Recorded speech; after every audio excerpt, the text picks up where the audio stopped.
Tout ce qui va contribuer à la visibilité de l'Union européenne dans la vie quotidienne ici des Lyonnais et des grands Lyonnais me va. Et au contraire, je suis vraiment tout à fait ravie que ça se fasse. En plus, sur cette dimension du transport durable et propre. Alors, je trouve que c'est très impactant, étant donné que ça interpelle les gens dans quelque chose qui est leur quotidien. Et leur quotidien, c'est quoi? Ce sont les transports publics, ce sont leurs quartiers. Et là, le fait de pouvoir les interpeller par quelque chose qu'ils ont l'habitude de voir, je pense que ça marque. Et ce qui est intéressant aussi, c'est qu'il y a un quiz que l'on peut faire avec un QR code directement sur la rame. Et donc, c'est et interpeller et en même temps proposer à s'engager et à commencer à réfléchir à la question. Ah ouais, je trouve ça important de déployer les couleurs de l'Union européenne dans l'espace public.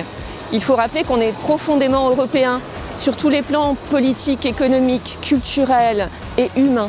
Et c'est hyper important de savoir ce que fait l'Europe et surtout ce qu'elle ne peut pas faire aujourd'hui et juste se poser la question, qu'est-ce qu'on a envie qu'elle fasse demain, même juste pour nous, personnellement, c'est une question qu'il faut qu'on se pose.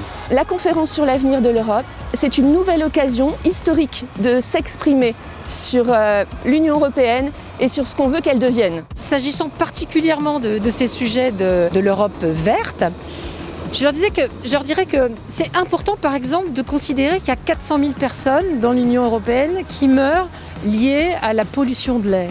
Donc il faut par exemple qu'ils s'intéressent à nous soutenir sur la révision de la directive qui devra avoir des normes plus sévères à ce sujet. Je leur dirais aussi qu'il faut qu'ils s'intéressent à la question de l'ajustement carbone aux frontières. Dit comme ça a l'air un peu abscon, mais comment on règle le fait qu'on va vers moins de gaz à effet de serre dans l'Union européenne et comment ils nous soutiennent par exemple pour qu'il y ait un principe de pollueur-payeur. Donc ce sont des sujets du quotidien.